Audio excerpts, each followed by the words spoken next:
Bienvenue à toutes et à tous pour ce webinaire autour des CMS, des outils de gestion de contenu, autour d'un débat qui, peut-être pour certains, va paraître un débat de l'ancien temps, c'est-à-dire comparer Drupal et WordPress.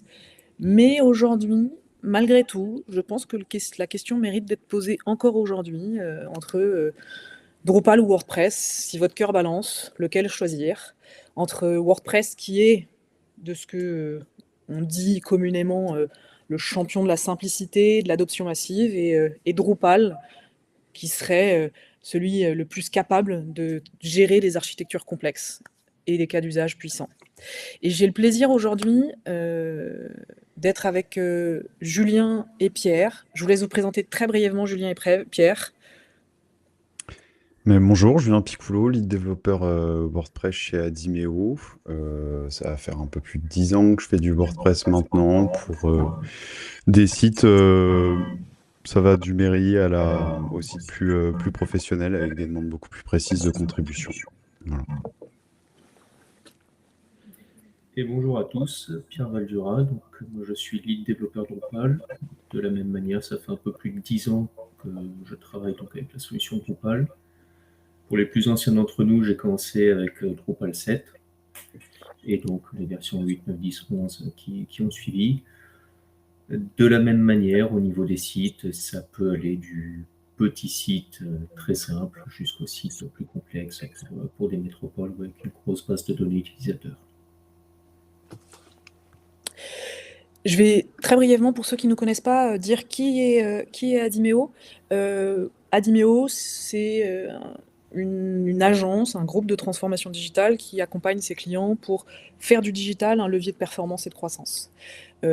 Notre raison d'être au quotidien, c'est d'innover, d'accompagner, de transformer pour bâtir ensemble un futur numérique durable, équitable et inclusif, en y plaçant l'humain au cœur. Et ça, on le verra, c'est un enjeu majeur dans les bouleversements qu'on vit aujourd'hui. On a 4 grands domaines d'expertise. Un premier domaine de conseil et stratégie où on vient accompagner nos clients en amont et dans le pilotage de leur trajectoire digitale, avec des consultants experts qui viennent vous accompagner sur différents sujets de transformation. On a un pôle design et innovation qui va travailler la recherche utilisateur, la vision ergonomique, la mise en couleur, alors ça fera pas plaisir aux designers, mais en tout cas, la définition de charte graphique en tant que telle. On a un pôle de production technique qui va, et là vous avez 2 représentants de 2 technos, Drupal et WordPress, mais on va travailler sur pas mal d'autres technos et on va travailler sur des conceptions de projets web, plus ou moins complexes, d'applications métiers, de projets e-commerce, et évidemment de sujets d'IA aujourd'hui. On a quelques webinaires qui sont passés sur ce sujet-là. Et un pôle plus orienté marketing digital et CRM, qui a vocation à travailler tout ce qui concerne les leviers d'acquisition, de fidélisation et de transformation de vos cibles. Je referme la page de pub et je vous propose de venir s'intéresser aujourd'hui à quel est notre objectif. Ce qu'on constate aujourd'hui, c'est des bouleversements majeurs dans les façons de faire, de consommer du digital, et également des bouleversements dans l'écosystème même du marché et des solutions de gestion de contenu. Notre objectif aujourd'hui, c'est, face à ces bouleversements, être capable de vous apporter un regard le plus éclairé possible de nos propres expériences sur les différences entre WordPress, Drupal, et quelles sont leurs perspectives dans le web de demain. Donc, je vais commencer par une toute petite introduction pour venir poser un peu le cadre du débat sur c'est quoi l'écosystème du marché aujourd'hui. Et puis, je vous propose ensuite d'engager une discussion un peu plus à bâton rompu avec Pierre et Julien pour des questions assez pragmatiques dans c'est quoi WordPress, c'est quoi Drupal, etc.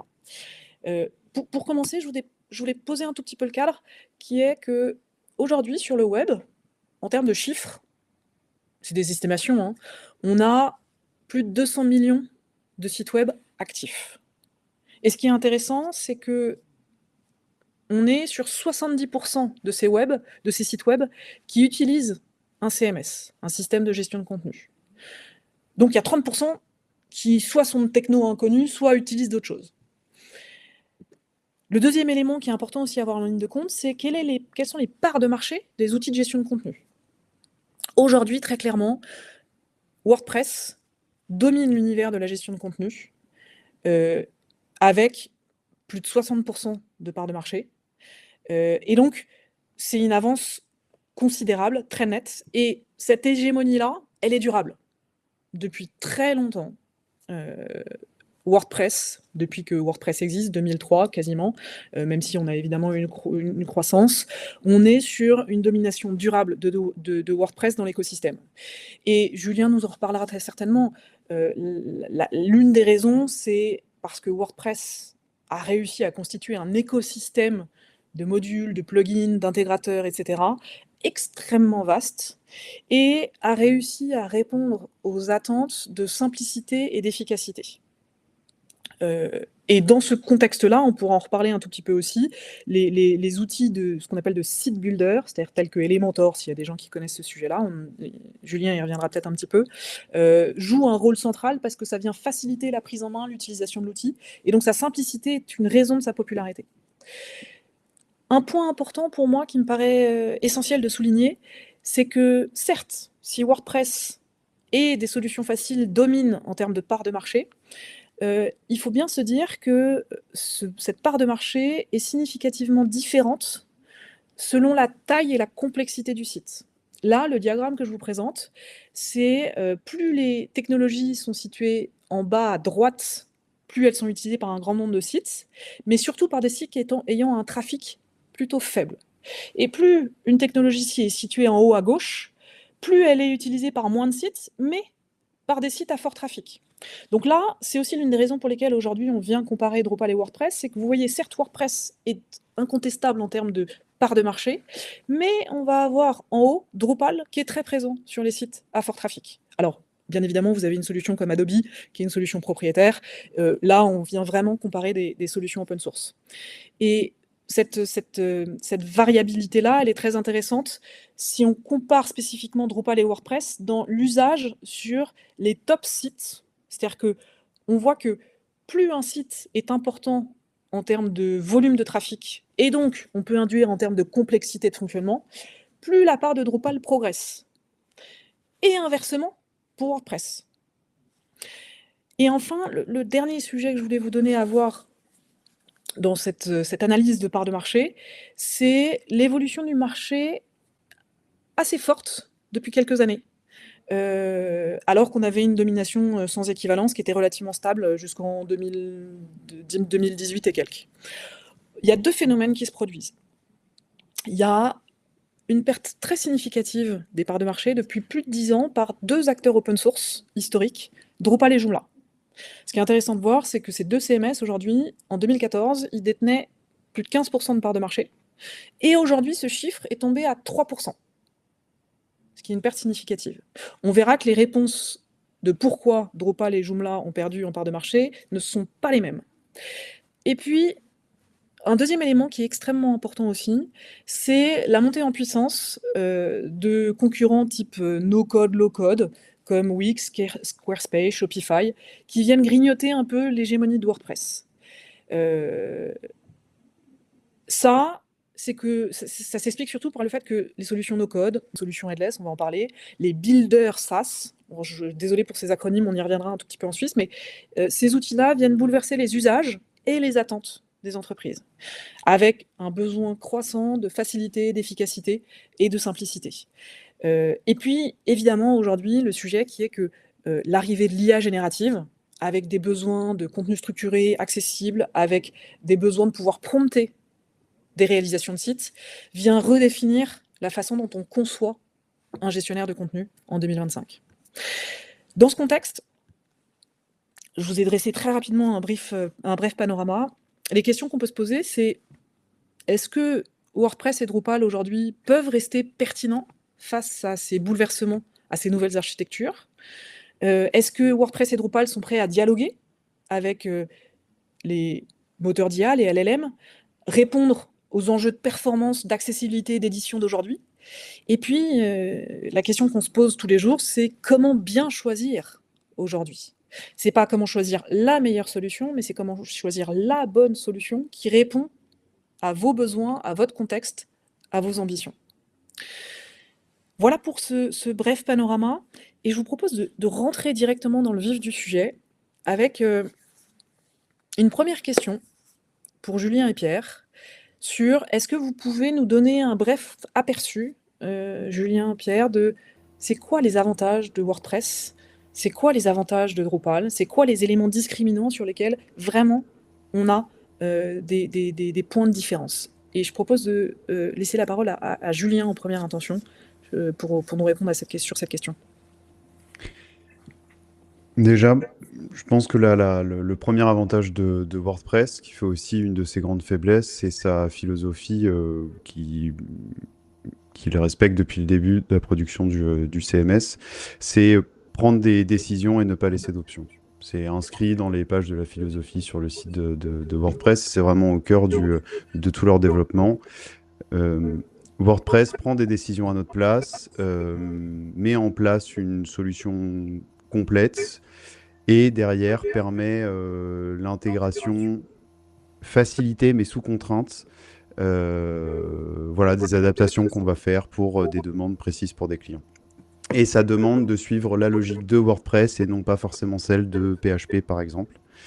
Du coup, ça a un gros inconvénient derrière, c'est que WordPress a décidé de ne pas forcément suivre les grands standards de développement d'aujourd'hui en PHP, notamment les normes PSR et compagnie, pour conserver en fait sa legacy. Un code écrit avec un WordPress d'il y a 5 ans a de fortes chances de continuer de fonctionner aujourd'hui. Voilà. Même si tout a été bouleversé avec l'arrivée de Gutenberg et du coup des nouvelles solutions JavaScript telles que React, qui a permis de donner un nouvel élan à WordPress à ce moment-là. Et ce qui fait qu'aujourd'hui, là où ils étaient dépassés par des sites builders comme Elementor ou Divi, se sont retrouvés aujourd'hui à reprendre ces parts de marché-là grâce à Gutenberg et tous les acteurs qui sont venus se brancher sur ce nouvel éditeur de contenu. Je me permets de t'interrompre, Julien, pour ceux qui ne connaissent pas forcément le sujet. Est-ce que tu peux juste nous dire c'est quoi Gutenberg, c'est quoi Elementor, c'est quoi Divi, en quoi c'est important dans la compréhension de ce qu'est WordPress? L'objectif de WordPress, c'était d'être accessible au plus grand nombre, pas forcément par des développeurs chevronnés, voire pas du tout développeurs, et de pouvoir construire leur site voilà, avec souvent peu de moyens. Et les page builders sont arrivés, et le concept d'un page builder, c'est de pouvoir glisser, déposer, drag and drop des petits blocs fonctionnels, tels que une double colonne avec une image à gauche et un texte à droite, de pouvoir changer sa typographie, ses fonds de couleurs, tout ça sans avoir une seule ligne de code à renseigner. Au début de WordPress, les page builders sont arrivés comme Elementor ou Divi, comme j'ai pu citer, mais il y en a d'autres. Et ils ont vraiment donné la possibilité de produire des sites avec parfois des rendus un peu catastrophiques, mais ont donné la main en fait à la création de sites internet à toute une population qui n'y avait pas accès avant. Et WordPress a souhaité reconquérir ce marché-là avec les nouveaux outils qui sont arrivés à partir de 2016 avec les évolutions que JavaScript a connues. Et donc l'intégration d'une brique React dans leur éditeur qui permettait et qui permet aujourd'hui de créer les mêmes blocs fonctionnels pour éditer voilà, les couleurs, le contenu, la forme, et avoir directement dans l'éditeur de son contenu une vue réaliste de ce à quoi la page ressemblera sur le front après, sans avoir besoin d'enregistrer le contenu ou de faire une prévisualisation. C'est vraiment des modifications en direct. Et à partir de ce moment-là, WordPress a regagné des parts de marché significatives sur le marché du page builder, puisque beaucoup d'acteurs sont venus se greffer après dessus. Donc, ce que tu dis là, en fait, c'est que l'un des énormes avantages de WordPress, c'est sa simplicité, son efficacité, accessible au plus grand nombre. Mais le pendant, c'est je vais faire un parallèle, trop de liberté peut mener à l'anarchie, en quelque sorte. Pardon pour ce parallèle peut-être malaisé, qui fait qu'on se retrouvait avec des écosystèmes peut-être trop mal faits parce qu'on avait eu trop peu de contraintes en amont, c'est ça? Le souci, c'est la dette technique, effectivement, que ça a généré derrière, que ça génère pour WordPress, qui reste attaché à beaucoup dans son corps. Il y a du code qui a été écrit il y a plus de 10 ans et qui n'a pas forcément changé aujourd'hui. C'est des anciennes façons de faire et effectivement, ça peut produire des très grosses dettes techniques voilà, qui sont difficilement solvables par la suite, génèrent beaucoup d'interventions en maintenance et qui nécessitent parfois une refonte complète, voire un changement d'écosystème. OK. Tu dresses un tableau un peu noir sur le coup sur WordPress, sur le côté dette technique. Est-ce que tu as d'autres éléments d'avantage ou d'efficacité à à nous Sa, partager? sa facilité à mettre en place, même aujourd'hui pour des développeurs, WordPress de base, sa mise en place est rapide. Aujourd'hui, il y a énormément d'hébergeurs qui proposent des solutions avec un WordPress intégré. En quelques secondes, le back-office est monté. L'écosystème des extensions et des thèmes existants sont assez larges pour répondre à beaucoup de demandes. Et les développements sont quand même assez facilités et ne demandent pas une connaissance approfondie de PHP pour pouvoir obtenir des résultats probants. Et la force de mise en place d'options, et la force de WordPress réside vraiment dans la facilité à mettre en place des options et à développer facilement en fait, de nouveaux systèmes. Maintenant, pour WordPress, pour développer correctement sur WordPress, il est nécessaire de suivre sa philosophie et de ne pas trop la tordre. Et à partir de là, vous avez des systèmes très robustes qui peuvent être mis en place. OK. Est-ce que, Pierre, tu peux nous parler un peu de Drupal? Bien sûr, oui. Donc, pour reprendre un petit peu la même introduction que Julien, Drupal a pris le virage inverse de celui de WordPress, dans le sens où jusqu'à Drupal 7, Drupal fonctionnait avec son propre framework interne, ses propres fonctionnalités, ses propres fonctions. Il y a eu vraiment une scission entre Drupal 7 et Drupal 8 qui a marqué le passage de Drupal à Symfony. Donc maintenant, le corps de Drupal depuis la version 8 repose sur Symfony, repose donc sur les contraintes de développement imposées par Symfony. Mais l'avantage également, c'est que Symfony est un framework PHP connu et reconnu de manière internationale, qui implique aussi d'avoir et de respecter des bonnes pratiques en termes de développement. Donc la pratique la plus connue étant de développer sur un modèle MVC, donc un modèle view controller, de manière à bien séparer les différentes fonctionnalités, ce qui évite aux développeurs de trop s'orienter vers ce que l'on pourrait appeler un code spaghetti, qui correspond à la technique que décrivait Julien. Donc ça a été vraiment le gros changement de Drupal ces dernières années. Si je ne dis pas de bêtises, ça doit faire un peu moins d'une dizaine d'années, donc depuis la sortie de Drupal 8.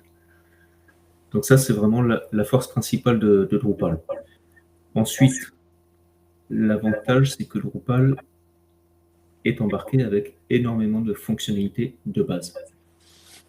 Donc de la même manière, c'est une grosse différence avec WordPress. Julien l'a dit, WordPress, en quelques secondes, on peut le mettre en place. Drupal, l'installation prend quelques minutes. Voilà, c'était d'ailleurs souvent sujet à moquerie lors des présentations WordPress versus Drupal. Le temps d'installation est absolument incomparable. Mais l'avantage de Drupal, c'est qu'une fois installé, on a quelque chose de pleinement fonctionnel on a une boîte à outils complète. C'est un avantage, c'est aussi une faiblesse. On a beaucoup de fonctionnalités, mais on a aussi beaucoup de fonctionnalités qui ne sont pas forcément utiles ou qui peuvent faire peur. Et enfin, le dernier aspect sur lequel Drupal est reconnu, c'est sur la sécurité des données, la sécurité du code, notamment du fait d'être basé sur Symfony, puisque du coup, on hérite également des aspects de la sécurité de Symfony. Le fait de pouvoir donc sécuriser également les fichiers qui pourraient être uploadés via un système de fichiers accessibles publiquement ou un système de fichiers non accessibles depuis le web, ainsi que la sécurité des données utilisateurs. Voilà, pour dresser globalement le portrait des avantages de Drupal. Donc quelque chose maintenant construit sur Symfony, qui implique une rigueur technique au niveau du code, beaucoup de fonctionnalités disponibles par défaut, et une sécurité reconnue par rapport à des solutions autres telles que WordPress. Et si on doit poursuivre, Pierre, sur la question de à contrario, donc Drupal, de ce que je comprends de ce que tu dis, c'est on est sur une solution robuste, cadrée, mais ça a forcément une contrepartie quelque part. La contrepartie, effectivement, c'est que, comme je l'ai dit, ça peut faire peur aux novices et ça implique d'avoir des connaissances. Donc voilà, Julien mentionnait la facilité de développement sur un WordPress.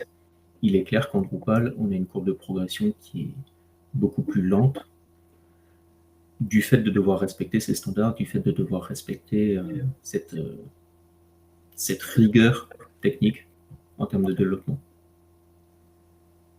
Et donc in fine, sans doute que c'est plus cher ou plus coûteux. En tout cas, on a un investissement initial plus important qu'un WordPress qui est peut-être plus rapide à déployer, c'est ce que tu dis? Exactement, exactement. D'accord.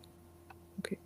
Et Julien, sur WordPress, donc on a bien compris, hein, l'enjeu qui est de se dire qu'on a une solution très simple, très facile, avec la contrepartie qui est, en fait, on peut peut-être faire un peu trop n'importe quoi avec. Est-ce que tu aurais d'autres éléments de faiblesse à nous relater? Je dirais la structure de sa base de données. C'est à la fois une force, mais aussi une faiblesse. C'est que WordPress est assez limité en termes de tables dans la base de données pour trier les données. Là où sur Drupal, on va avoir un éventail, une myriade de petites tables triées, créées pour structurer sa donnée. Sur WordPress, on est limité à 2 tables, ce qui va rendre les requêtes souvent coûteuses et complexes à construire. Et donc, il y a un vrai enjeu d'éco-conception quand on réfléchit une plateforme et des fonctionnalités dédiées à WordPress pour être le plus proche possible de son corps et éviter de le surcharger. Donc, je dirais, voilà, sa grande accessibilité en fait aussi son plus grand défaut, WordPress, de par son essence, est très facile, a une courbe de progression très rapide pour pouvoir développer des choses avec. Ça en fait un bac à sable et parfois malheureusement les bacs à sable se retrouvent en production, donc voilà. Et j'ai vu une question passer dans le chat par rapport à la dette technique. Ça va être par dette technique, on va entendre tout code développé qui n'a pas la capacité de se maintenir dans le temps au fur et à mesure des évolutions, des mises à jour, que ce soit du corps de WordPress ou des extensions. Et on va se retrouver avec des problématiques à faire évoluer ces fonctionnalités. Voilà, ça pourrait être tout bêtement sur un événement, rajouter un élément ou la création de récurrence. Et du coup, on va se retrouver avec des formats de date qui n'ont pas été correctement enregistrés, correctement typés. Et donc, on va se retrouver dans l'impossibilité après de faire évoluer le système. On va se retrouver avec un système cloisonné, briqué. Donc, voilà, le développement sur WordPress, en définitive, réclame la même chose que sur Drupal, mais n'est pas forcément induite par son code et par sa présentation et sa facilité d'accès. Voilà. Mais WordPress mérite beaucoup plus que ce qu'il a beaucoup aujourd'hui. C'est assez intéressant parce que de manière assez paradoxale de ce que je comprends dans ce que tu dis, c'est que WordPress est beaucoup plus libre, beaucoup plus flexible, beaucoup plus rapide, mais induit de fait sans doute encore plus de rigueur qu'un outil comme Drupal qui n'accepte pas qu'on ne travaille pas avec de la rigueur. C'est un peu comme ça que je comprends ce que tu me dis là, c'est qu'il faut avoir une vraie méthodologie technique très structurée pour pouvoir garantir une bonne gestion de dette technique plus tard. Tout à fait. La surutilisation d'extensions sous WordPress peut générer cette dette technique à un moment donné. Effectivement, il y a une facilité d'accès à des fonctionnalités en installant X plugins issus du marché, mais sans une connaissance fine des impacts que ça peut avoir sur les développements sur le long terme. Parce qu'à court terme et à moyen terme, ça n'a jamais vraiment été un souci. Ce qui devait marcher, marchera. Mais pendant combien de temps, c'est toute la question. Et du coup, ça nécessite vraiment d'avoir un accompagnement à la fois des clients sur leurs besoins, les traduire d'une certaine manière, les traduire en philosophie WordPress pour leur permettre d'être développés sur le long terme. Et effectivement, ça demande une certaine rigueur et d'appliquer au sein de WordPress des concepts issus des développements modernes sous PHP, voilà. Modernes et anciens d'ailleurs aussi. Ok. Voilà. Je vais rentrer de manière un tout petit peu plus pragmatique sur une question qui va vous intéresser directement. C'est finalement, une fois qu'on a posé un peu le cadre de complexité versus facilité, robustesse versus rapidité, au-delà de ça, fonctionnellement parlant, c'est quoi les différences de quand utiliser WordPress, dans quel contexte, quand utiliser Drupal? En gros, répondre à la question que vous vous posez peut-être, quel CMS est adapté à votre projet? Donc je veux bien, Julien, que tu continues à nous exposer un peu quand est-ce que WordPress est une meilleure solution que Drupal. Là où WordPress, pendant longtemps, s'est démarqué, c'est la présence de WooCommerce pour tout ce qui est la création de sites e-commerce, où il y a vraiment eu une prépondérance de WordPress sur ce segment de marché-là avant l'arrivée de Shopify. Donc, les sites e-commerce de petite et moyenne envergure font forcément sens avec WordPress et WooCommerce. Une grosse partie de ces éditoriaux, on va dire de médias, de presse, sont basés sous WordPress. Notamment avec l'arrivée de Gutenberg, alors on pourra penser au magazine du Times, alors beaucoup outre-Atlantique, avec par exemple des médias comme TechCrunch, des médias axés technologie, qui ont des sites avec énormément de trafic, des sites de presse internationale. On va avoir la branche brésilienne de CNN aussi qui a développé son site média avec WordPress. La facilité de créer des blogs et des sites vitrines pour tous les petits artisans, commerçants. Voilà, le fait d'être autonome sur son site. Effectivement, aujourd'hui, on branche à Elementor ou à un Gutenberg et les briques de base permettent de produire un site très rapidement, d'être autonome dessus sans connaissance particulière. Et on va avoir aussi un intérêt. WordPress et Drupal, pour prendre ces deux-là, ont des approches de contribution assez différentes. Et le fait d'avoir choisi une ou l'autre des solutions va souvent aiguiller la suite des décisions, puisque reformer des contributeurs sur un CMS, ça peut être très fastidieux, sachant ça peut arriver que des contributeurs ne soient pas forcément à l'aise avec l'outil Internet en règle générale. Et le fait de changer complètement de gestionnaire de contenu peut être très déroutant. Et l'avantage, c'est la présentation. Alors Drupal, Pierre nous en parlera probablement après, a fait une grosse évolution sur son back-office. Mais WordPress a eu l'avantage pendant des années d'avoir un back-office accessible et l'arrivée de Gutenberg a renforcé cet aspect-là.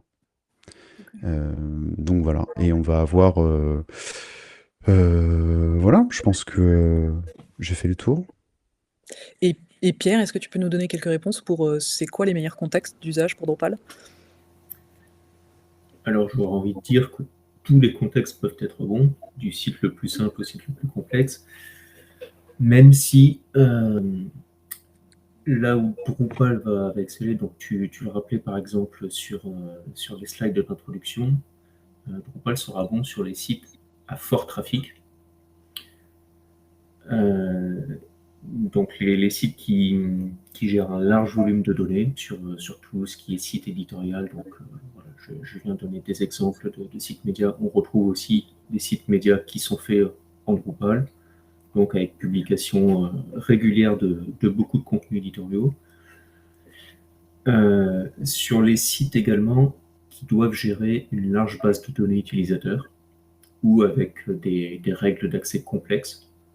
Donc typiquement des sites universitaires, des sites de grandes entreprises. Alors, il faut savoir que Drupal gère nativement tout ce qui est gestion des utilisateurs, gestion des rôles utilisateurs, gestion des permissions d'accès. Ça, c'est quelque chose qui est embarqué nativement dans Drupal.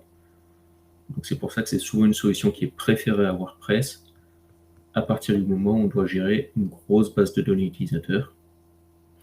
Et donc de la même manière, les sites qui ont un fort enjeu au niveau de la sécurité des données, donc que ce soit les données utilisateurs, que ce soit les données publiées sur le site ou bien les documents, du fait de ces permissions, du fait des règles d'accès aux différentes pages, du fait des règles d'accès aux différents documents. Voilà, donc Drupal se retrouvera très très souvent dans ces cas de figure-là, puisqu'il est vraiment pensé pour ce type de site. Ok. Donc ce que je comprends, c'est que effectivement, WordPress, à la fois des petits sites sur lesquels j'ai pas forcément des publics très expérimentés, c'est sans doute une très bonne réponse. Des sites de publication éditoriaux assez larges, mais pas complexes fonctionnellement parlant, en tant que tels, puisqu'on voit qu'il y a des gros sites de presse qui sont travaillés là-dessus. Et Drupal, effectivement, sur des sites plus complexe en termes de structure de données, en termes de gestion utilisateur, donc avec plus de capacité d'évolution. Très bien. Et de manière un peu contradictoire, une autre question que j'ai pour vous, c'est finalement, pour quel projet, ni WordPress ni Drupal ne doivent être utilisés? Pierre, je veux bien que tu me dises quelques mots pour Drupal, par exemple. Alors, pour Drupal et pour WordPress, le premier cas de figure, c'est un site qui n'a pas de volonté d'utiliser les avantages d'un CMS, à savoir de la gestion éditoriale. Là, effectivement, il n'y a pas d'intérêt à partir sur un Drupal ou sur un WordPress. L'autre cas de figure que je peux voir, c'est lorsque la performance de l'application est le critère absolu pour la réussite du projet. Parce qu'un CMS, c'est très bien pour de la gestion éditoriale, c'est très bien pour de la gestion de contenu, de la gestion de l'utilisateur, mais derrière, ça implique qu'il y a beaucoup de code, qu'il y a beaucoup de modules, de plugins qui ont été rajoutés. Donc tout ça a un impact sur les performances, un impact sur les temps de communication avec la base de données. Donc si on veut quelque chose de très très performant, ben, parfois c'est mieux d'utiliser un framework. Donc voilà, on parlait de Symfony en introduction.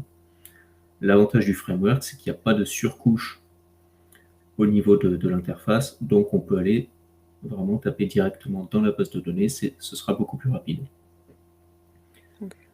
Et ta réponse? Ah pardon, je t'ai interrompu. Pardon. Et juste une dernière remarque, mais de la même manière, ça peut s'appliquer aux deux CMS. Ça va dépendre aussi de l'environnement technique dans lequel évolue le client. On peut avoir des contraintes qui sont imposées par la DSI parce que voilà, tout l'environnement est en .NET, donc il est hors de question de s'orienter vers une solution PHP. Et Julien, toi, tu dirais quoi pour WordPress? Peu ou prou les mêmes réponses que Pierre, puisqu'on parle d'un CMS et si on prend un peu de recul sur quelle solution choisir, à partir du moment où la question de la gestion de contenu dynamique n'est justement pas une question, que ce soit WordPress ou Drupal, aucun des deux n'est viable. Là où WordPress aura plus du mal à se démarquer et nécessitera plus d'adaptation, c'est sur des très gros volumes de contributeurs ou des très gros volumes de données. Mais on parle vraiment de très très gros volumes. C'est-à-dire qu'on va parler de plusieurs dizaines de milliers de pages. Donc ça arrive sur peu de sites, mais ça arrive. Je pense qu'on n'est pas beaucoup à en traiter ici.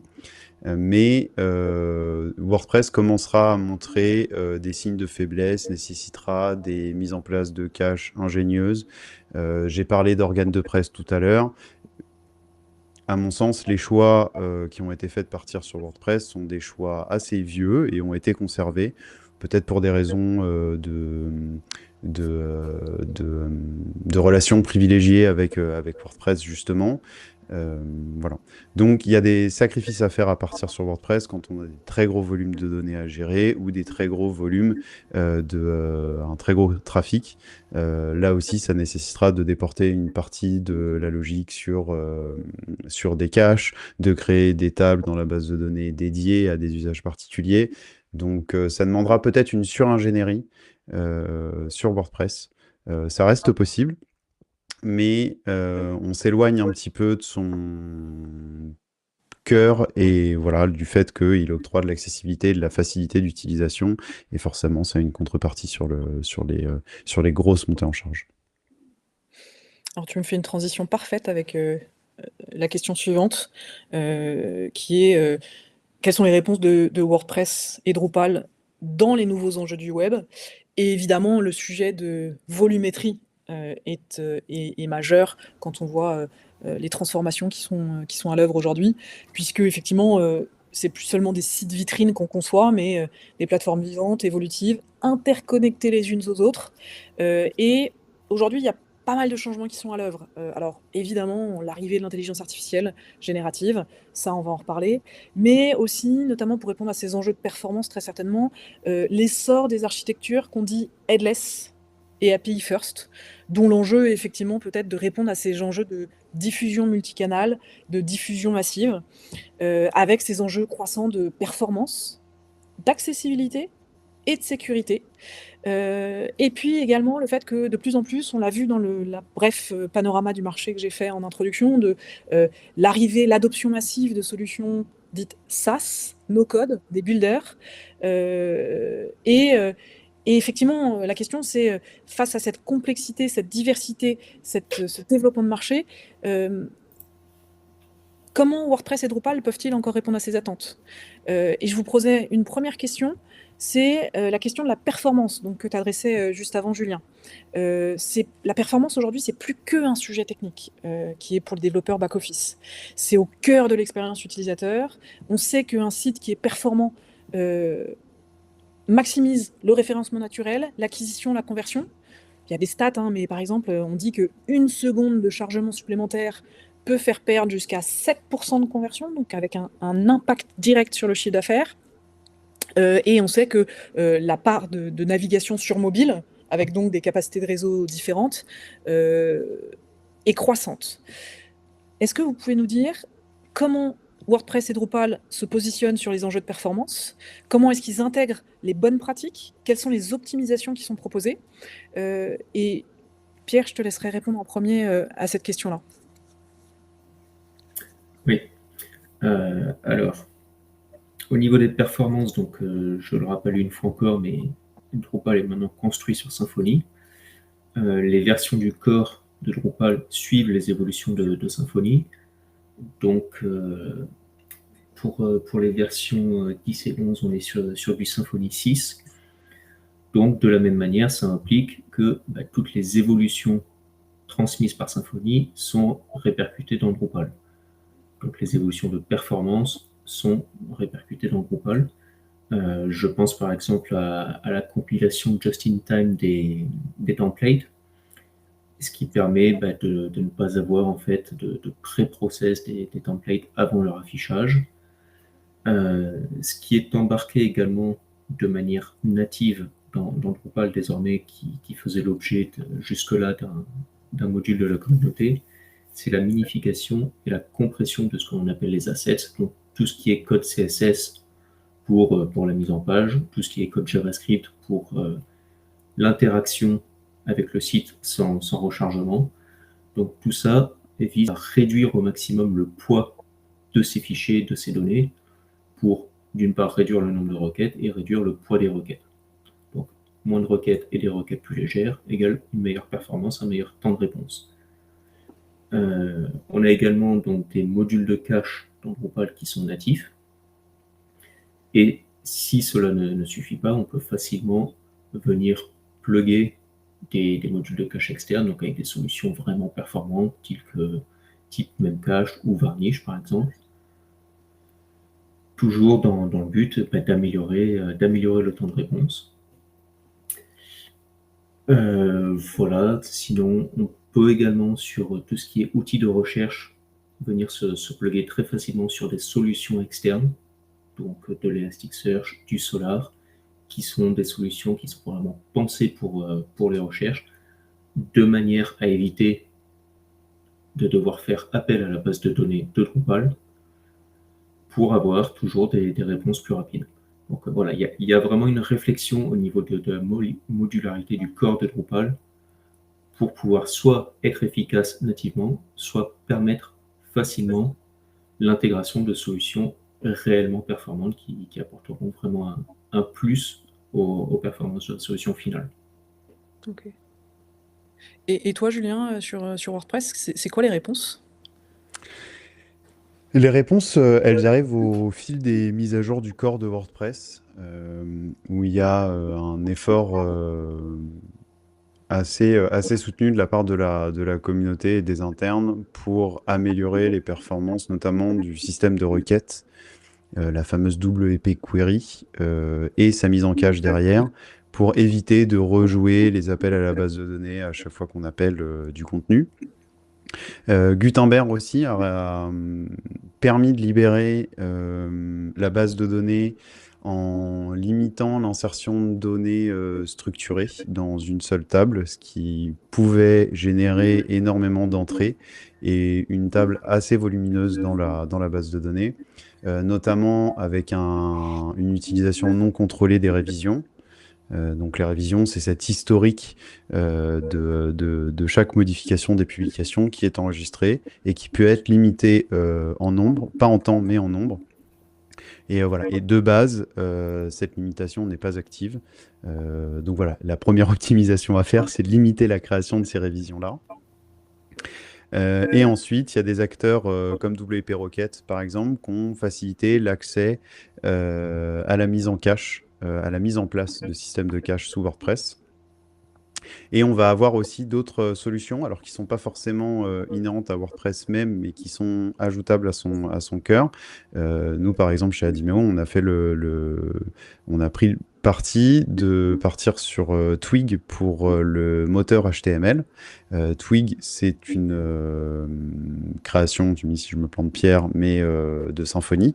Et donc, du coup, qui peut être intégré au cœur de WordPress, et ce qui permet d'avoir une structuration plus moderne du code, donc qui répond à la contrainte du MVC, donc modèle vue contrôleur, où on va venir structurer tout simplement son code entre d'une partie ce qui appelle la base de données, de l'autre, donc avec le modèle, le contrôleur qui lui va gérer tout l'agrégat de ces données, et ensuite le rendu qui va être géré par donc le V, les views.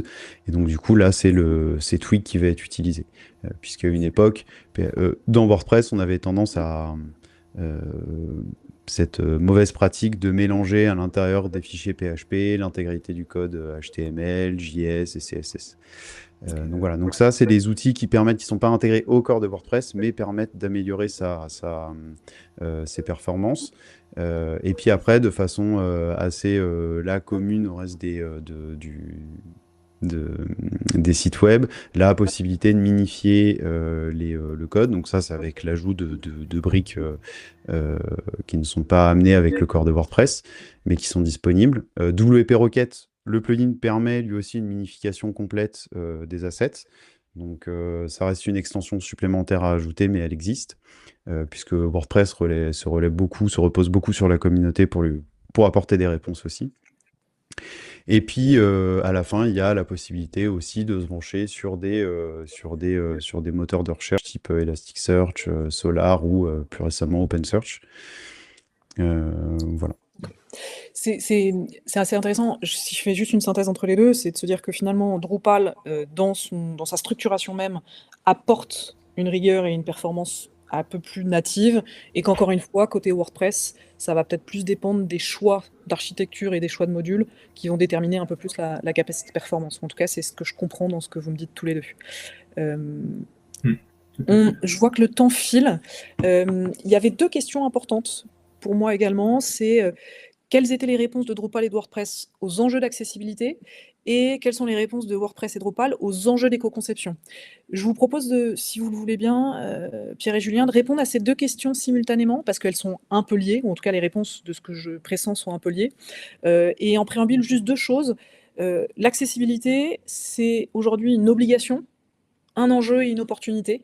Donc c'est un sujet clé pour vous à traiter, puisqu'on sait que si vous avez un site qui n'est pas accessible, potentiellement vous pénalisez entre 15 et 20% de vos internautes. Et je ne vais pas revenir sur les sujets d'éco-conception de manière trop intense, mais ce qu'il faut savoir, c'est que le numérique, c'est 4% des émissions mondiales de gaz à effet de serre. Ce chiffre continue de croître. Donc, on a un enjeu, effectivement, de se préoccuper de comment est-ce que je conçois un site le plus éco-conçu. Est-ce que, rapidement, Pierre et Julien, vous pouvez nous donner des réponses là-dessus? Vas-y, Pierre. Bien sûr, oui. Donc, pour ce qui est de l'accessibilité, l'équipe en charge du développement du corps de Drupal fait énormément d'efforts pour que le corps soit au maximum compatible avec les recommandations de la norme WCAG. Ce qui veut dire que le corps de Drupal et les thèmes, on va dire standards qui viennent avec la distribution, supportent par exemple les lecteurs d'écran, donc via l'inclusion du HTML sémantique, c'est-à-dire les balises HTML qui ont du sens, donc une balise section, une balise article, une balise footer, ce genre de choses. Il faut savoir également que avec la sortie de Drupal 9, donc c'est ce que je disais, les thèmes standards sont vraiment devenus compatibles. Il y avait d'ailleurs un effort de communication qui avait été fait sur le thème qui s'appelle Olivero, qui doit son nom à une personne de la communauté Drupal, malheureusement décédée, qui était non-voyante. Donc cette personne-là était très active justement dans la communauté Drupal pour l'inclusion des normes d'accessibilité dans Drupal. Donc aujourd'hui, voilà, on a quelque chose qui, de base, est très accessible. Ensuite, évidemment, pour tout ce qui est thème, affichage, ça reste à la discrétion des développeurs, dans le sens où si l'on n'utilise pas les thèmes standards fournis par Drupal, ça veut dire que les développeurs doivent être sensibilisés à ces enjeux d'accessibilité pour fournir un thème qui soit accessible. Et pour ce qui est de l'éco-conception, alors je vais prendre l'exemple le plus connu qui est les images. Drupal propose nativement ce que l'on appelle les styles d'image, c'est-à-dire que vous allez uploader votre image et ensuite vous allez pouvoir définir différents styles pour recadrer l'image de manière à ce qu'elle soit affichée exactement dans la taille qu'il faudrait. Donc vous allez, je ne sais pas, uploader une image de 4000 pixels par 3000 pour finalement l'afficher sous forme de vignette de 250 pixels par 250. Il n'y a aucune utilité à aller récupérer l'image originale. Donc les styles d'image servent à ça, pour que Drupal recadre lui-même et du coup réduise le poids de l'image pour n'afficher vraiment que la bonne image. Toujours sur les images, donc il y a l'intégration du format WebP via un module communautaire, il y a l'intégration des recadrages automatiques via un module communautaire. Nativement, Drupal propose aussi le lazy load, c'est-à-dire qu'on ne va charger que ce que l'on voit dans la page. Donc ça permet d'afficher rapidement le contenu à l'utilisateur sans aller charger les 50 images qui seraient en dessous. Elles seront chargées au fur et à mesure. Donc voilà, il y a aussi une réflexion qui a été menée au niveau éco-conception, notamment de ce que tu disais, Marine, pour prendre en compte le fait qu'on a de plus en plus d'utilisateurs qui naviguent sur mobile. Ok. Et toi, Julien, avec WordPress? Je dirais que les deux plateformes se ressemblent quand même beaucoup sur leur volonté de respecter le WCAG ou le RG2A. Il y a vraiment de toute façon une injonction légale à mettre en place cette adaptation. Donc les deux éditeurs ont quand même eu à cœur d'améliorer notamment l'accès à leur back-office. Il y a encore quelques couacs côté WordPress, mais il y a un effort significatif qui est donné. Il faut encore rappeler qu'il y a une grosse base de code historique et une legacy à entretenir côté WordPress. Donc l'effort est un petit peu plus important à fournir, mais il est quand même présent. Et je dirais après que notamment sur la partie accessibilité et éco-conception, voilà, Pierre parlait que c'était à la discrétion des développeurs. Oui, ça relève beaucoup sur l'expertise et la sensibilisation des équipes en interne sur ces soucis-là, et aussi sur la capacité à accompagner les clients dans des décisions fonctionnelles et une compréhension de leurs besoins pour les adapter au mieux à ces nouveaux besoins, puisque ce n'est pas forcément même si l'éditeur doit répondre à ces contraintes-là, c'est vraiment un travail sur toute la chaîne de conception et de production de la plateforme. Et ce travail-là commence dès la production, des spécifications fonctionnelles en tout début de projet et de la compréhension des besoins pour vraiment s'adapter à ces nouveaux challenges.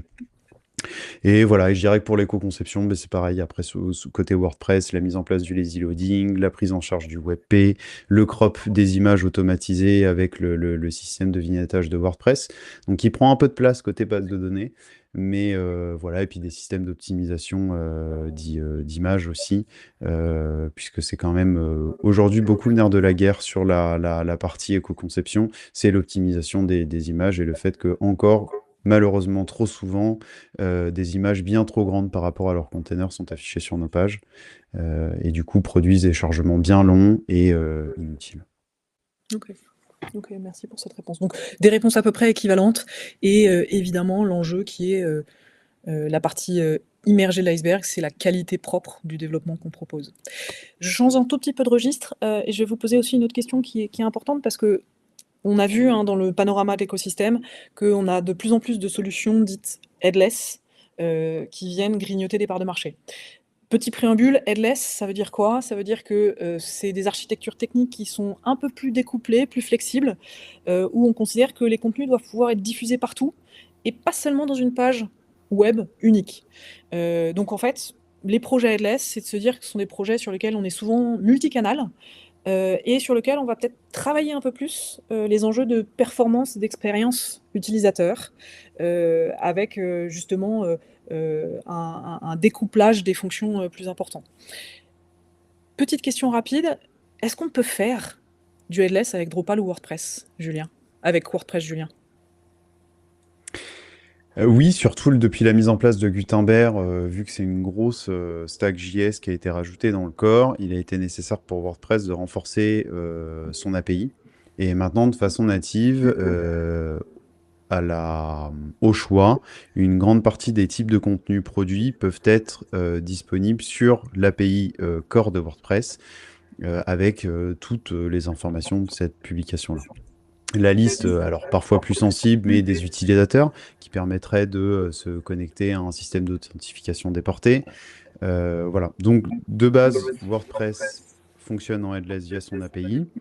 Maintenant, les systèmes hybrides sont quand même plus adaptés, puisque le souci principal du headless, c'est qu'on perd la connexion avec le core et le modèle de templating, la génération du gros du code HTML. Et on peut perdre des fonctionnalités comme la prévisualisation en direct des éléments, puisqu'on n'aurait plus forcément accès au style du rendu final. Donc voilà. Donc, D'accord. Ce que tu dis, c'est qu'on perd un peu les qualités intrinsèques de WordPress dans la voilà. contribution. Ok. Et c'est là où des approches hybrides sont un peu plus adaptées. Et toi, Pierre, pour Drupal? Alors, j'aurais une réponse à peu près similaire. Donc, réponse rapide, oui, on peut faire du headless avec Drupal. C'est quelque chose qui est permis depuis la version 8 de Drupal. Puisqu'il faut savoir que dans le corps de Drupal, il y a une extension donc, qui s'appelle JSON API, qui en gros permet de transformer votre instance Drupal en API. Donc, pouvoir envoyer des données au format JSON via l'interrogation d'endpoints par des services tiers. Donc, ça permet vraiment de découpler le back-end du front-end. Les inconvénients vont être un petit peu les mêmes qu'avec WordPress. Effectivement, on peut perdre la prévisualisation. On va avoir en fait un affichage qui ne sera pas forcément le reflet des données que l'on va encoder dans l'ordre tel qu'on l'encode dans le back-end. Donc l'approche hybride est souvent celle qui est préférée, à savoir on va monter un Drupal classique et on va profiter ensuite de l'approche headless pour un ou deux médiums vraiment dédiés sur lesquels on veut cet objectif de performance que permet le headless.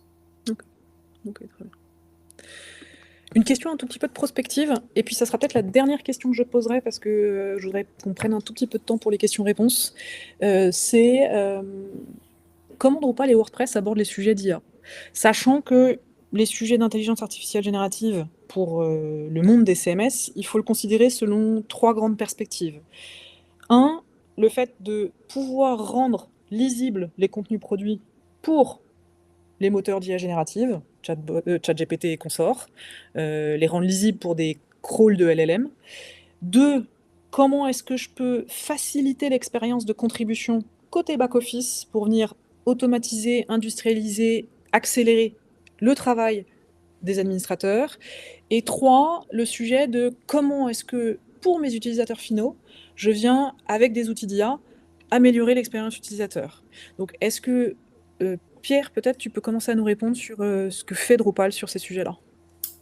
Oui, alors, il y a eu en fait, on va dire, une grosse évolution qui remonte à la sortie de Drupal CMS, donc lors du premier semestre de 2025, où a été sorti en parallèle la suite de modules Drupal AI, ça ne s'invente pas, qui propose toute une suite de sous-modules qui ont chacun une petite spécificité pour intégrer donc, les solutions d'intelligence artificielle à des besoins spécifiques dans Drupal. Donc on a par exemple de la traduction automatique qui peut être proposée via l'interrogation d'une intelligence artificielle, l'intégration à l'éditeur de texte CK Editor, donc l'éditeur de texte riche, l'éditeur WYSIWYG qu'utilise Drupal, avec notamment la possibilité de demander à l'IA d'adapter le ton du contenu.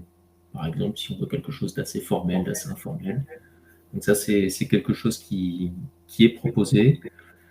L'exemple le plus classique, ce sont évidemment donc les chatbots, donc une recherche qui utilise un modèle d'intelligence artificielle. On a également proposé quelque chose sur la génération et la vérification des contenus, donc génération automatique de contenu. Et ensuite, sur un plan plus orienté développeur, ces solutions d'intelligence artificielle permettent aussi la création de fichiers de configuration ou de nouveaux types de contenus. Donc, via en fait un prompt disponible dans le back-office de Drupal pour les administrateurs, via un prompt dédié, on peut demander à l'intelligence artificielle de dire, ben voilà, j'aimerais créer un nouveau type de contenu qui s'appelle, je ne sais pas, article événementiel, qui contienne un titre, une date de début, une date de fin, une image, etc. Est-ce que tu peux me créer les fichiers de configuration nécessaires pour ce nouveau type de contenu? Donc il y a aussi un but visant à faciliter le travail des administrateurs. Voilà. Et j'en profite juste pour faire une petite page publicité. Il faut savoir que chez Adimeo, on a créé et on supporte le module DeFi. Donc DeFi, c'est pour schématiser, c'est une plateforme qui permet d'intégrer le modèle d'intelligence artificielle de son choix. Donc c'est un module qui a reçu l'aval de l'équipe de sécurité de Drupal. Donc c'est un module officiel de Drupal, sponsorisé par Adimeo. Et Julien, est-ce que tu peux nous parler des initiatives IA dans la communauté WordPress? Oui, il y en a une à ce début d'été, avec une publication de WordPress directement sur un client IA écrit en PHP, directement disponible dans WordPress. Alors, qui sera directement disponible dans WordPress. Aujourd'hui, ça reste une dépendance à installer, mais qui est produite par WordPress, disponible sur leur GitHub, enfin open source, et donc qui permet de connecter WordPress à différents modèles. Via PHP et l'utiliser à la fois pour la génération de texte, mais aussi de la génération, de la création de types de contenu ou de fonctionnalités. Il y a aussi dans l'écosystème une grosse utilisation de l'IA pour la traduction à la volée, notamment via WPML, donc, qui est un des plugins emblématiques d'internationalisation de contenu sous WordPress et qui intègre des connexions directes avec DeepL, par exemple, pour faire de la conversion, la traduction de contenu quasiment en temps réel. Voilà, donc c'est les initiatives aujourd'hui qui sont prises et pour une fois, WordPress, c'est quand même assez, en tout cas les contributeurs et la maison mère, assez proactive pour l'intégration de nouvelles fonctionnalités directement dans le corps et rendues disponibles via un PHP moderne. Okay. On a complètement débordé le timing des questions. Il y a potentiellement d'autres sujets que j'aurais aimé aborder avec vous, mais il y a eu quelques questions qui ont été posées dans le chat qui vont nous permettre de les aborder, notamment le sujet relatif à la concurrence de certains CMS, no-code, low-code, etc. Je finirai par une dernière question pour vous deux, Pierre et Julien, et après on passera aux questions-réponses. En gros, si vous devez en une ou deux phrases, l'un et l'autre, me dire c'est quoi le challenge demain de Drupal, de WordPress, pour rester au top dans les évolutions du marché à venir. C'est quoi les enjeux, si vous deviez me dire en une phrase?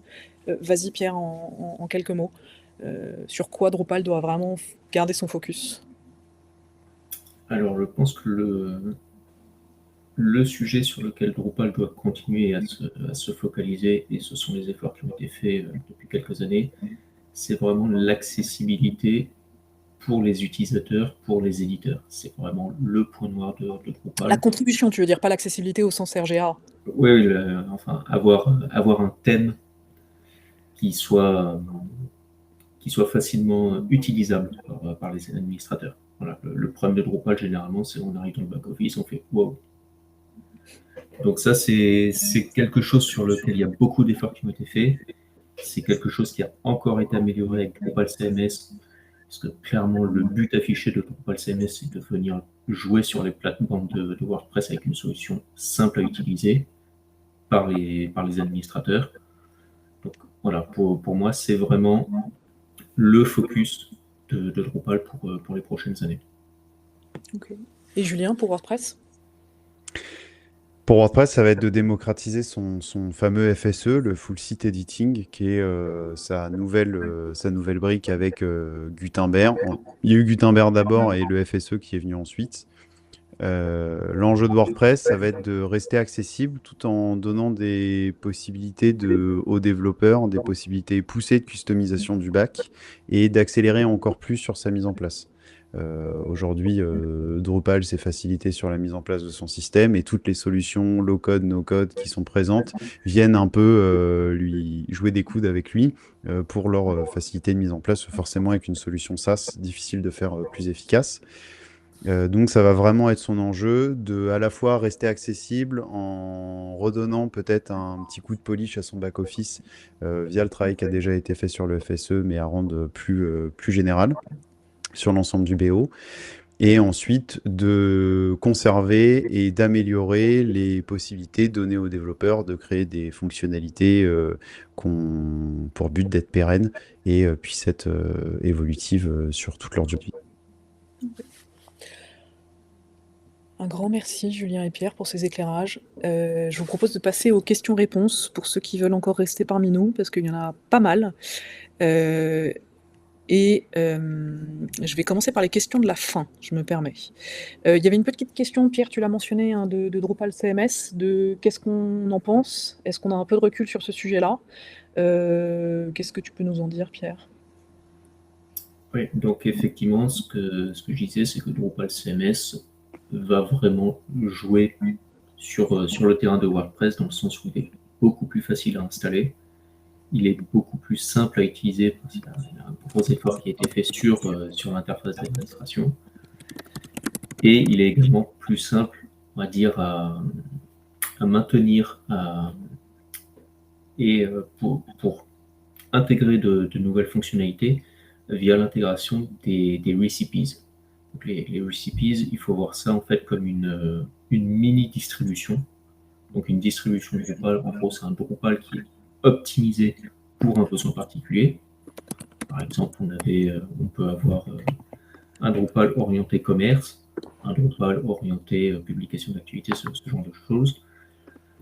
Les recipes permettent en fait d'intégrer une brique fonctionnelle complète via simplement quelques clics pour importer, et après Drupal se charge de lire toute la configuration pour mettre en place tout ça dans le back-office. Donc voilà, Drupal CMS, c'est, on va dire, un Drupal plus accessible que le Drupal classique, plus accessible pour les administrateurs. Pierre, une petite question un peu complémentaire à ça. Il y avait une question sur Gutenberg. qui est très présent dans WordPress et qui est vraiment une guideline très forte de la communauté, qui existe aussi sur Drupal. Est-ce que tu as une idée de finalement pourquoi il est si peu utilisé? Alors, parce que c'est pas vraiment la manière de gérer du contenu dans Drupal. C'est vrai qu'on reste souvent sur quelque chose d'assez classique en termes d'édition de contenu dans Drupal. La prévisualisation est quelque chose qui, malheureusement, côté Drupal, fonctionne quand même encore assez mal. Prévisualisation directe, j'entends. Ensuite, il y a eu, et il y a toujours d'ailleurs des solutions proposées dans le corps. Je pense par exemple au module Quick Edit, qui permet directement sur la page du contenu d'aller éditer certains champs en direct sans passer par la page d'édition. Donc on retrouve une solution un petit peu similaire à ce que propose Gutenberg, à savoir faire de l'édition directement dans le rendu final. C'est vrai que c'est pas quelque chose que l'on a tendance à recommander du fait de cette séparation vraiment entre le back-office et le front-office pour avoir une édition plus claire. Il y avait une question également sur les page builders. Donc, pour répondre à la question, je pensais au module qui s'appelle Display Suite, qui permet ce genre de fonctionnalité, à savoir vraiment découper sa page en zones particulières, donc une page avec un header, 3 colonnes, un footer, ce genre de choses.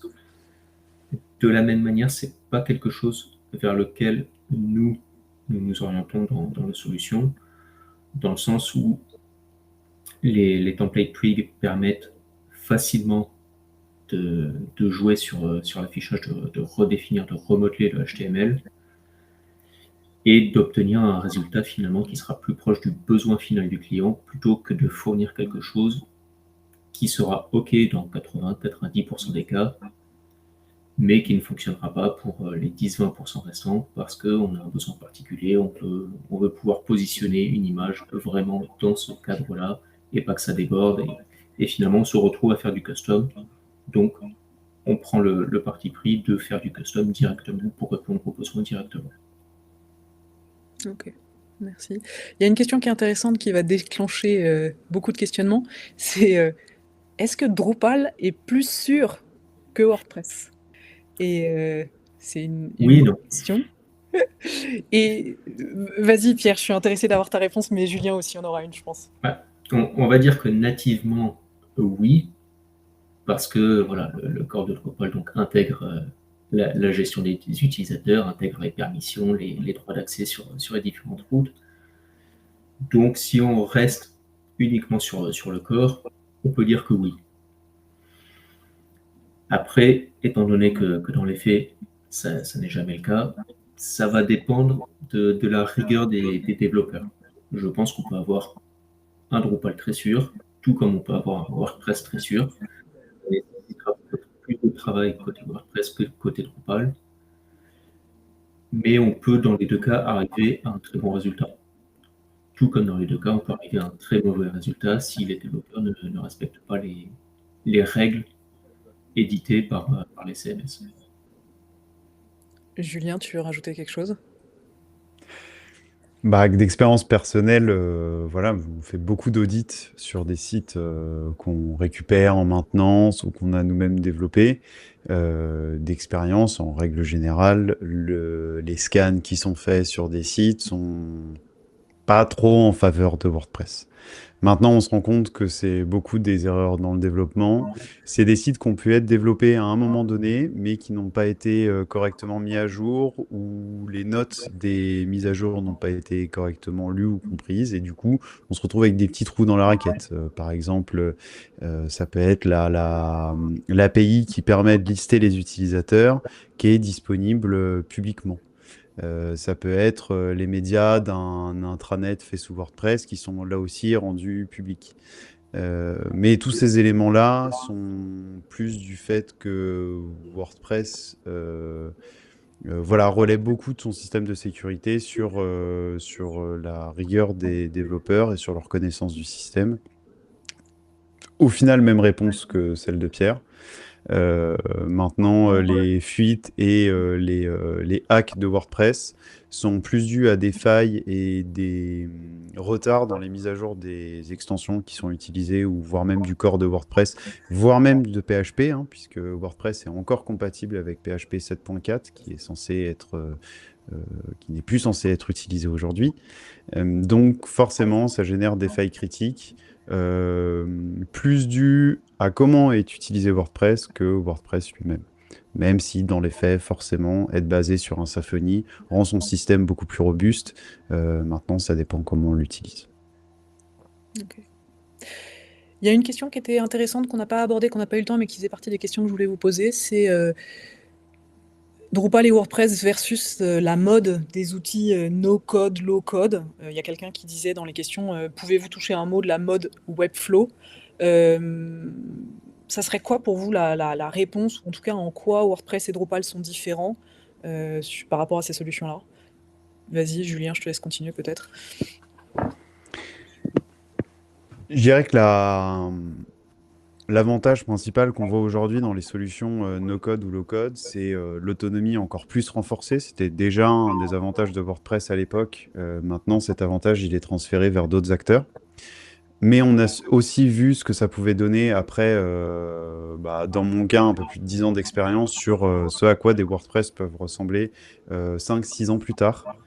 Euh, et l'objectif quand on crée une plateforme, alors c'est pas forcément un besoin sur tous les sites, hein. Un artisan qui fait son site internet, peut-être pas vraiment d'intérêt à mettre le paquet de ce côté-là. Une solution no-code, low-code pourrait lui suffire. Mais dans une optique d'une solution qui va évoluer, qui va avoir de forts trafics ou des contraintes qui vont changer. C'est pas aujourd'hui, on peut faire une plateforme qui n'a que très peu d'utilisateurs et bonne nouvelle, on gagne en connaissances et du coup en trafic, et on veut développer de nouvelles fonctionnalités.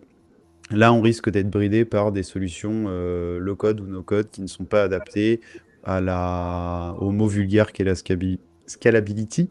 Donc, le fait de faire grossir sa plateforme, et là, on se retrouve avec des soucis de conception de base, et la création de site internet reste quand même un ensemble de métiers qui ont chacun leurs contraintes. Et donc, il faut avoir cette sensibilité pour anticiper un développement et le rendre pérenne sur 5, parfois 10 ans. Voilà, en connaissant ce qu'on produit et en ayant de la rigueur. Difficile d'avoir non pas cette rigueur, mais cette capacité à suivre son produit et à le faire évoluer quand on passe par des solutions SaaS qui sont là pour répondre au plus grand nombre. Et on peut se retrouver bloqué. Je pense à des solutions de base de données déportées, branchées effectivement sur un Webflow. Au début, tout est bien, ça coûte pas si cher. Et puis voilà, le trafic augmentant, et on se retrouve avec des factures parfois impayables et une solution complète à refondre. Euh, Il y a quand même beaucoup de témoignages sur Internet sur ce genre d'épisodes malheureux où des entreprises ont dû fermer parce que ou en tout cas revoir leur business plan complet et leurs produits, et puis des clients derrière un peu déçus. Tu veux nous dire quelque chose également, Pierre, en complément sur cette question-là? Alors, j'ai pas grand-chose à ajouter, hein. La réponse de Julien est quand même très complète. Mais effectivement, le no-code, low-code sera parfaitement approprié pour, on va dire, du petit besoin. Ce que je peux reprocher, moi, à ces solutions, et que l'on n'aura pas dans du WordPress ou du Drupal, c'est vraiment le besoin spécifique. Je prends un exemple très schématique. La plateforme propose un bouton bleu ou un bouton rouge. Moi, je veux un bouton vert. Donc là, on atteint la limite de ce que propose cette plateforme. Après, je rejoins parfaitement Julien sur quel avenir pour cette plateforme. On a l'exemple, par exemple, avec les librairies JavaScript, où il y en a 50 par jour et à peu près autant qui meurent tous les jours. Donc, où est-ce qu'on sera dans 5 ans, dans 10 ans, sachant que on n'a pas forcément l'envie de refaire son site tous les 2, 3 ans. Donc, WordPress et Drupal ont l'avantage d'être là depuis plus de 20 ans. il y a de bonnes chances pour qu'il soit encore là dans les prochaines années. Alors dans 20 ans, ça, je ne sais pas, c'est trop loin pour le dire, mais on sait qu'ils ne disparaîtront pas du jour au lendemain. C'était parfaitement le mot de la fin, Pierre. Étant donné leur parc installé, effectivement, on a encore un peu de visibilité. Un grand merci Julien, un grand merci Pierre pour tous vos éclairages précieux. On a fini avec les questions-réponses, on a beaucoup débordé, et on a plein de sujets qu'on n'a pas pu aborder, donc j'en suis navrée. Mais je crois que tout le monde commence à avoir un peu faim. N'hésitez pas, si vous avez d'autres questions, vous pouvez nous les adresser. Si vous avez besoin d'avoir une étude un peu plus approfondie pour votre besoin particulier également, n'hésitez pas. On aura plaisir à y répondre. Je voulais juste faire une petite annonce sur les webinaires à venir prochainement. Il y a un super webinar qui arrive le 9 octobre prochain qui est dédié aux agents conversationnels. Donc comment est-ce qu'on peut introduire des outils pour améliorer l'expérience utilisateur en utilisant l'IA générative. On a un deuxième webinaire le 23 octobre, toujours sur ces sujets-là un peu brûlants du moment. C'est comment construire votre stratégie IA, SEO et le fameux mot GEO, c'est le 23 octobre prochain. Et on va faire un petit rappel des basiques le 13 novembre prochain sur la méthode agile. Voilà, donc ça pourra aussi également vous intéresser. Un grand merci de votre participation et j'espère donc à très bientôt sur d'autres webinars. Voilà. Au revoir. Au revoir. Bonne journée à tous. Bonne journée. Bonne journée.